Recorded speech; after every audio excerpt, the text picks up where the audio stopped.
زندگی ہمیشہ ایک جیسی نہیں رہتی، وقت کے ساتھ ساتھ انسان، حالات اور رشتے سب بدل جاتے ہیں۔ یہ کہانی ہے زویا اور دانیال کی، جن کا رشتہ بچپن سے ہی بہت انوکھا تھا۔ زویا ایک معصوم، چنچل اور زندگی سے بھرپور لڑکی تھی، جبکہ دانیال سنجیدہ، ذمہ دار اور اپنے کام سے کام رکھنے والا لڑکا تھا۔ وہ دونوں کزن تھے اور ان کے خاندان ایک ہی بڑے گھر میں ساتھ رہتے تھے۔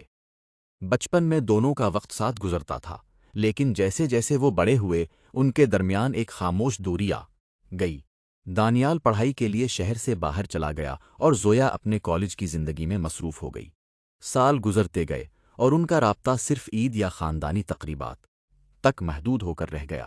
زویا کو ہمیشہ لگتا تھا کہ دانیال بدل گیا ہے، وہ اب اس سے بات کرنا پسند نہیں کرتا، لیکن وہ یہ نہیں جانتی تھی کہ دانیال کے دل میں کچھ اور ہی چل رہا تھا۔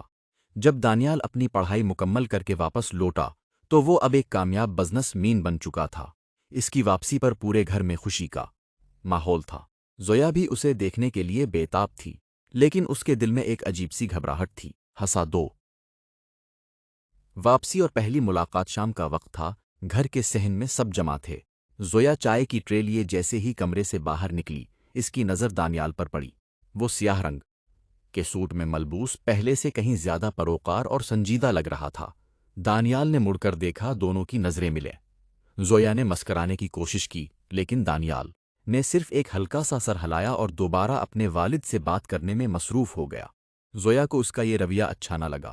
اس نے سوچا، اتنا غرور، میں بھی اب اس سے بات نہیں کروں گی۔ لیکن قسمت کو کچھ اور ہی منظور تھا۔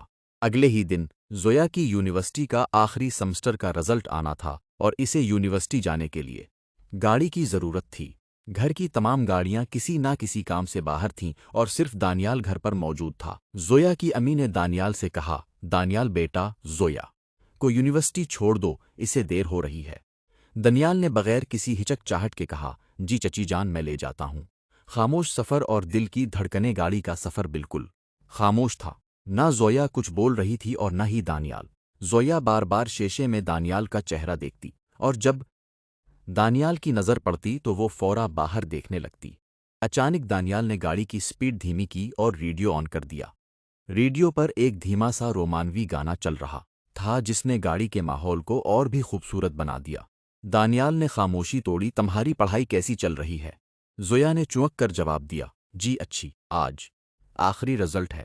دانیال نے ایک گہرا سانس لیا اور کہا، مجھے معلوم ہے تم بہت محنتی ہو، ہمیشہ کی طرح ٹاپ کرو گی۔ یہ سن کر زویا کے چہرے پر ایک پیاری سی مسکراہٹ آ گئی۔ اسے اچھا لگا کہ دانیال کو اب بھی اس کی صلاحیتوں پر بھروسہ تھا۔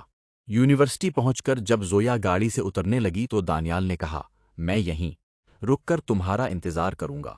کامیابی اور ایک نیا احساس۔ کچھ گھنٹوں بعد زویا یونیورسٹی سے باہر آئی۔ اس کا چہرہ خوشی سے چمک رہا تھا۔ وہ پورے ڈپارٹمنٹ میں اول آئی تھی۔ وہ بھاگتی ہوئی دانیال کی گاڑی کے پاس آئی۔ دانیال، میں فرسٹ آئی ہوں۔ اس نے جوش میں دانیال کا ہاتھ پکڑ لیا۔ دانیال نے مسکرا کر اس کے ہاتھ کو دیکھا اور پھر زویا کی آنکھوں میں جھانکا۔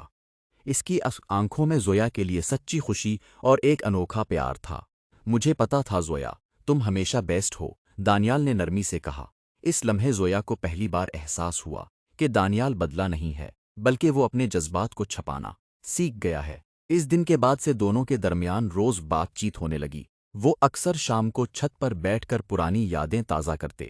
رشتوں کا فیصلہ اور الجھن وقت گزرتا گیا اور ان کی دوستی گہری ہوتی گئی۔ زویا اب دانیال کے بغیر اپنی زندگی کا تصور بھی نہیں کر سکتی تھی، لیکن وہ اپنے دل کی بات کہنے سے ڈرتی تھی کہ کہیں ان کا خاندانی رشتہ خراب نہ ہو جائے۔ ایک دن دانیال کے والدین نے زویا کے والدین سے بات کی اور دانیال کے لیے زویا کا ہاتھ مانگ لیا۔ زویا کے والدین تو پہلے ہی دانیال کو بہت پسند کرتے تھے، اس لیے انہوں نے فوراً ہاں کر دی۔ جب زویا کو یہ بات معلوم ہوئی تو وہ خوشی سے نہال ہو گئی، لیکن اس کے ذہن میں ایک سوال تھا، کیا دانیال بھی مجھ سے محبت کرتا ہے یا وہ صرف اپنے والدین کی خوشی کے لیے شادی کر رہا ہے؟ اس نے فیصلہ کیا کہ وہ دانیال سے خود بات کرے گی۔ وہ دانیال کے کمرے میں گئی جہاں وہ کچھ فائلیں دیکھ رہا تھا۔ دانیال، مجھے آپ سے کچھ پوچھنا ہے۔